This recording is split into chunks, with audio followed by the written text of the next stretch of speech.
Hello everyone, good morning, welcome back to my channel. তো চলো, আজকে হচ্ছে রবিবার। তো রবিবারের সকালটা আমার ভীষণ ভালো কাটে, কারণ একটু লেট লেট করে ঘুম থেকে ওঠা আর কোনো তাড়াহুড়ো থাকে না। তো চলো, সারাদিনের ব্লগটা তোমাদের সঙ্গে শেয়ার করছি, অবশ্যই দেখতে থাকো। আর এখন যাব হচ্ছে আমি রান্নাঘরে, তো আমার ব্রেকফাস্ট বানাবো। তো চলো দেখতে থাকো। তো গাইস, ফার্স্টেই বসিয়ে দিলাম ডিম সিদ্ধ। সকালে কিন্তু ডিম সিদ্ধটা খেতে বেশ ভালো লাগে। তো তারপর চলো, তো আমরা সকালবেলা কিছু একটা খেয়ে তারপরে হচ্ছে আজকে একবারে দুপুরে রান্না হবে। আর যেহেতু আজকে রবিবার, তো আজকে তো স্পেশাল কিছু হতেই হবে। তো চলো, আগে ফার্স্টে ডিমটা সিদ্ধ করে নিই, তো তারপর হচ্ছে আমি যে হেলথ ড্রিঙ্কটা সকালে খাই, তো তারপর হচ্ছে সেইটা খেয়ে নেব। তো দেখো, এটা হচ্ছে আমার রেডি হয়ে গেছে। এখন হচ্ছে দুটো গ্লাসে নিয়ে নেব, আমার জন্য একটা, আমার বরের জন্য একটা।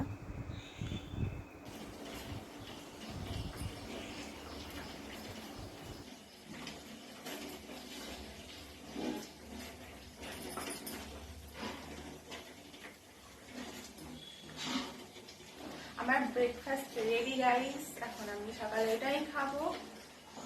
চলো খেয়ে নিই।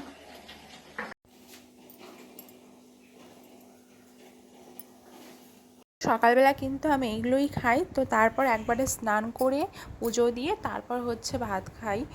আর আমি কি খাচ্ছি কেউ যদি জানতে চাও, অবশ্যই আমাকে কমেন্ট করে জানাবে। রবিবার আসলেই কিন্তু আমার মনে হয় যে কাজটা আমার আরও বেড়ে যায়, কারণ ওই দিন ঘর গোছানো, ঘর পরিষ্কার করা, সব কিছু, জামাকাপড় ধোয়া, তো আমার যেরকম খাটনি মনে হয় যে আরও বেশি হয়ে যায়। তো তারপরে দেখো, এখানে আমার শাশুড়ি মা নিয়ে চলে এসেছে আজকে দেশি মুরগি। তো আজকে বাড়িতে দেশি মুরগি রান্না হবে, এই দেখো। তো উনি এই যে এখন কেটে এটা পরিষ্কার করে তারপর হচ্ছে রান্না হবে।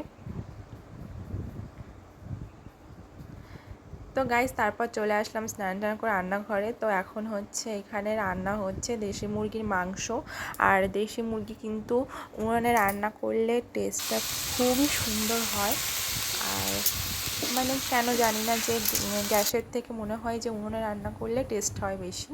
তো আমাদের রান্না কিন্তু হয়ে গেছে এইখানে। তারপর এখানে রান্না হয়েছে কুমড়ো শাক দিয়ে, ছোটো মাছ দিয়ে একটা তরকারি। আর এখানে হচ্ছে ছোটো মৌরলা মাছ দিয়ে তরকারি একটা। তারপর দেখো, এটা আমি আমার বরের জন্য সুন্দর করে সাজিয়ে নিয়েছি কাঁসার বাটিতে করে। আর কালারটা দেখো কি দারুণ এসছে। তো আমার দেশি মুরগির মাংস কিন্তু খুব প্রিয়, মানে খাসি মাংস থেকেও প্রিয়। ওয়াও!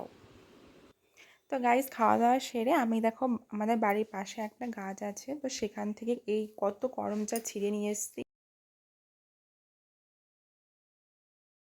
কত করমচা! আমার কিন্তু করমচা খেতে বেশ ভালো লাগে, একটু টক টক, আর এগুলো হচ্ছে একটু টক মিষ্টি টাইপের।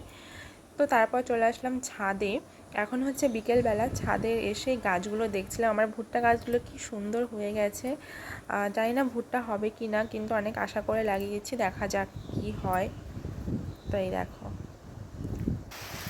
তো গাইস, তারপরে দেখো, তোমাদের সঙ্গে ব্লগ শেয়ার করতে করতে মানে কি পরিমাণে বৃষ্টি নামা শুরু হয়েছে, প্রচণ্ড বৃষ্টি হচ্ছে আমাদের এখানে। কিন্তু একটু বৃষ্টি হলেই কারেন্ট চলে যায়, তো প্রবলেম হয়ে যায়।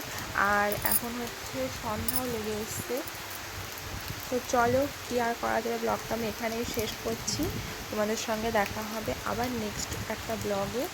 আর অবশ্যই তোমরা আমার পাশে থেকো, চ্যানেলটাকে সাবস্ক্রাইব করে দিও।